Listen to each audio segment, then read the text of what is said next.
का अप्लाई किया जाता है। रूल क्या है? यूक्लिड विभाजन एल्गोरिथम, यूक्लिड विभाजन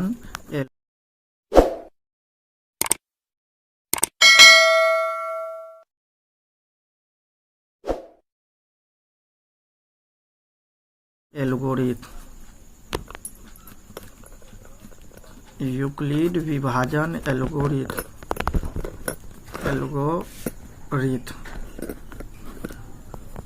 यूक्लिड विभाजन एल्गोरिथम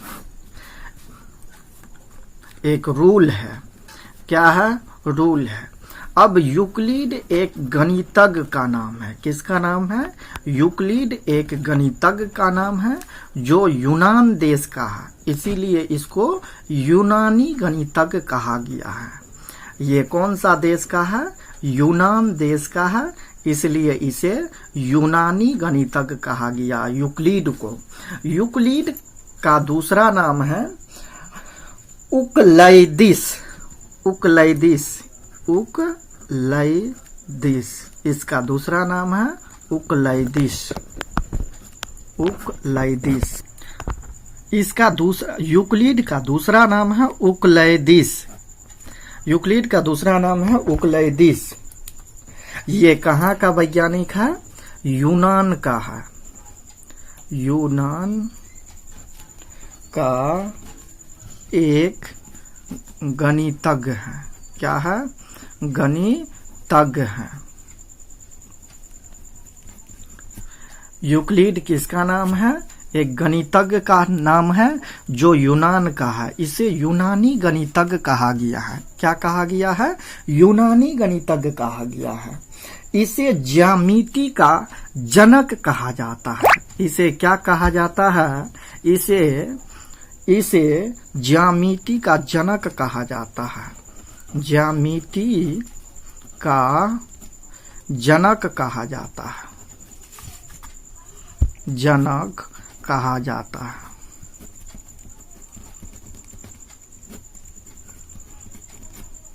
इस वैज्ञानिक को ज्यामिति का जनक कहा जाता है। इसे ज्यामिति का जनक कहा जाता है। किसको? यूक्लिड को। यूक्लिड जो वैज्ञानिक है उसे ज्यामिति का जनक भी कहा जाता है, क्योंकि ज्यामिति का भी खोज इसी ने किया था। और इसे यह क्या किया? इन्होंने HCF का खोज किया। इन्होंने किसका खोज किया? इन्होंने HCF का खोज किया। इन्होंने HCF का खोज किया।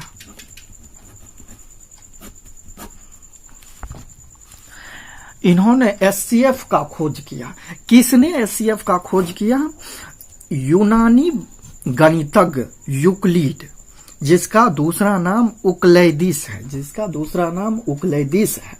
इन्होंने किसका खोज किया? HCF का खोज किया। इसलिए इसके बनाने की विधि को, इसलिए क्या हुआ? इसलिए क्या कहा गया? इसलिए इसके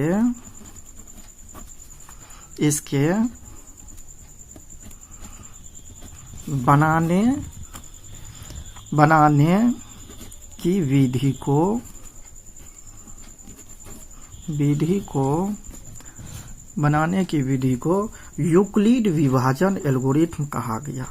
यूक्लिड विभाजन एल्गोरिथम कहा गया।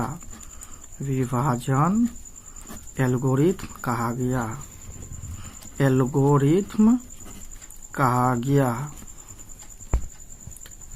कहा गया।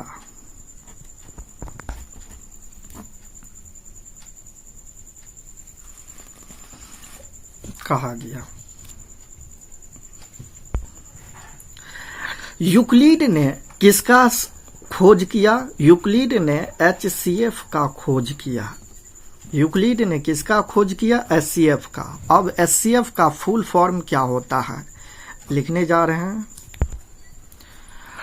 अब यूक्लिड साहब ने HCF का खोज किया। अब हम समझते हैं कि HCF किसको कहेंगे। HCF का फुल फॉर्म होता है highest common factor, highest common factor, महत्तम समापवर्तक। इसको हिंदी में कहते हैं महत्तम समापवर्तक। महत्तम समापवर्तक किसे कहते हैं? तो दो या दो से अधिक संख्याओं का वह उभयनिष्ठ गुणनखंड, दो या दो से अधिक संख्याओं का वह उभयनिष्ठ गुणनखंड जो सबसे बड़ा हो, उन संख्याओं का महत्तम समापवर्तक कहते हैं। उन संख्याओं को क्या कहते हैं? उन संख्याओं को महत्तम समापवर्तक कहते हैं। जैसे देखिएगा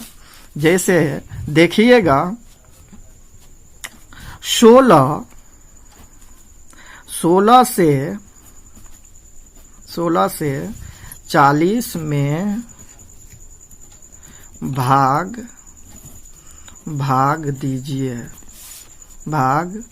दीजिए। अब देखिए 16 से 40 में भाग देना है, तो हम क्या करते हैं? 40 में 16 से भाग लगाते हैं, तो क्या हो जाता है? 16 दूनी 32, 16 दूनी 32। अब घटा करके कितना आ रहा है? यहाँ 8 आ रहा है, यहाँ कट गया। यहाँ समझा रहे हैं भाग दे करके, ये समझाना चाहते हैं कि यूक्लिड साहब ने जिस फॉर्मूला का यूज किया वह फॉर्मूला कहाँ से आया। यूक्लिड साहब ने, यूक्लिड गणितज्ञ ने जिस फॉर्मूला का यूज किया है a बराबर BQ प्लस R, वह कहाँ से आया है? तो समझते हैं, जिससे हम भाग देते हैं ना, जिससे हम भाग देते हैं उस ब्रैकेट वाला को क्या कहते हैं? भाजक कहते हैं। और जिसमें देते हैं उसको हम भाज्य कहते हैं। हिंदी में उसको क्या कहते हैं? भाज्य कहते हैं। और जिसको भाग लगा करके आता है दूसरी ब्रैकेट में, उसको हम भागफल कहते हैं। क्या कहते हैं? भागफल कहते हैं। और जो नीचे में आता है उसको हम शेषफल कहते हैं। क्या कहते हैं? शेषफल कहते हैं। अब समझिएगा कि इसको यूक्लिड साहब ने A माना है, यूक्लिड साहब ने इसको A माना है, इसको B माना है, इसको क्या माना है? B माना है, इसको Q मान लिया है, इसको क्या मान लिया है? Q, इसको R, शेषफल को R, भाजक को B, भाजक को B, भाज्य को A कहा गया है और भागफल को Q कहा गया है। ऐसे भी पहले भाग को जांच करने के लिए क्या करते थे? हम भाग को जांच करने के लिए निकालते थे भाज्य बराबर भाजक गुना भागफल प्लस शेष, भाजक गुना भागफल प्लस शेष। अब देखिएगा यहाँ पे भाज्य बराबर भाजक गुना भागफल प्लस शेष, ये फॉर्मूला तो हम लोग कहाँ से आया है? हम लोग जिस समय भाग सीख रहे थे उसी समय में हम लोगों को सिखाया गया था कि देखो भाग देने के बाद ये जांच वाले फॉर्मूला से तुम लोग जांच कर लेना कि मेरा भाग सही है या गलत है। तो ये हम जिस समय भाग सीख रहे थे उसी समय सीख गए। तो अभी यूक्लिड साहब ने इसको क्या किया है? ये भाज्य को क्या माना है? भाज्य को देखिएगा यहाँ पे क्या माना है? A मान लिया है। तो हम भी यहाँ पे A मानेंगे। भाज्य को भाजक को क्या माना है? यहाँ पे देखिए भाजक को क्या माना है? यहाँ पे B, तो इसको हम B मान लेंगे, B। चलिए अब भागफल को देखिएगा क्या माना है? भागफल को देखिए यहाँ पे Q मान लिया, भागफल को Q मान लिया है। तो यहाँ हम भागफल की जगह क्या रखेंगे? Q रखेंगे, Q। अब प्लस शेष के जगह क्या ये माना है? शेष के जगह यहाँ पे देखिएगा R मान लिया है। तो हम भी यहाँ पे r मान लेते हैं। अब चलिए, अब यूक्लिड साहब भी इसी फॉर्मूला से क्या बताया है कि a बराबर B Q plus R, a बराबर बी क्यू प्लस आर, यही फॉर्मूला का प्रयोग किया है कौन? यूक्लिड साहब। यूक्लिड साहब इसी फॉर्मूला का प्रयोग किया है, इसी फॉर्मूला का प्रयोग किया है। फॉर्मूला क्या है? a बराबर B Q plus R, a बराबर बी क्यू प्लस आर, तो a किसको बोलते हैं? भाज्य। तो भाज्य बराबर भाजक गुना भागफल प्लस शेष। अब समझिएगा इसका रिस्ट्रिक्शन क्या है, इसका कंडीशन क्या है। यहाँ पे आप देखिएगा, आगे हम जो भाग बनाए हैं इसमें देखिए, हमेशा जब भी शेष आएगा ना, हमेशा जब भी शेष आएगा तो भाजक से कम रहेगा, जब भी शेष आएगा तो भाजक से कम होगा। ये हर हालत में भाजक से कम होगा, पर जीरो भी हो सकता है या जीरो से बड़ा होगा।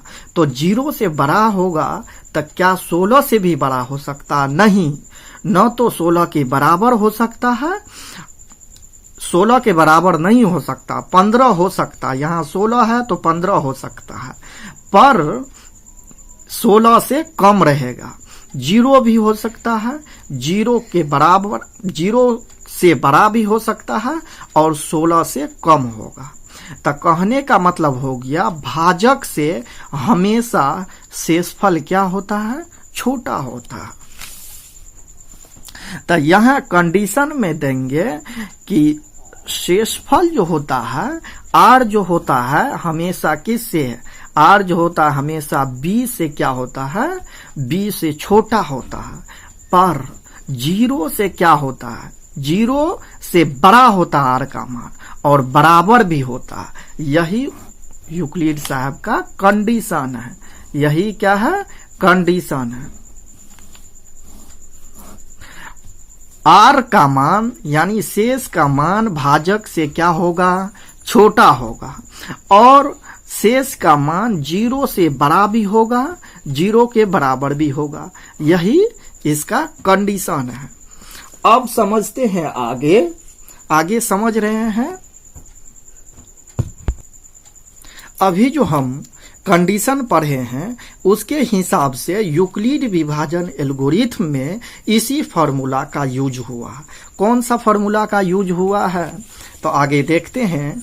भाज्य बराबर जो पढ़े हैं, भाज्य बराबर भाजक गुना भागफल प्लस शेष, यानी a बराबर बी क्यू प्लस आर।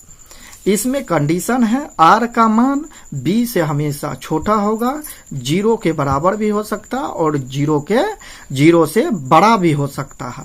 बस इसी फॉर्मूला का यूज होगा किस में? यूक्लिड विभाजन एल्गोरिथम में इसी फॉर्मूला का यूज होगा।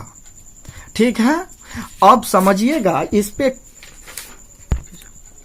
अब देखिएगा यूक्लिड से संबंधित इतना चीज तो हम बता ही दिए हैं यूक्लिड के बारे में।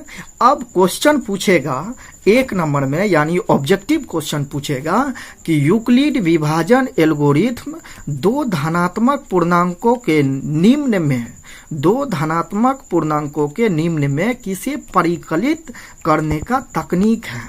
अगर ये पूछेगा कि किसे परिकलित करने का तकनीक है तो कहेंगे मोशो, क्योंकि यूक्लिड विभाजन एल्गोरिथम में केवल और केवल मोशो का प्रयोग किया जाता है, केवल और केवल मोशो का प्रयोग किया जाता है। ये मोशो निकालने का खोज जो किया है, इसी मोशो को बनाने के नियम को क्या कहा गया है? यूक्लिड विभाजन एल्गोरिथम। यूक्लिड विभाजन एल्गोरिथम दो धनात्मक पूर्णांकों के निम्न में किसे परिकलित करने का तकनीक है तो कहेंगे मोशो। समझ गए? हम उम्मीद करते हैं कि आप लोग समझ गए होंगे। अगर इसमें भी कोई आप लोग को दिक्कत होगा, परेशानी होगा तो आप कमेंट करके जरूर बताइएगा।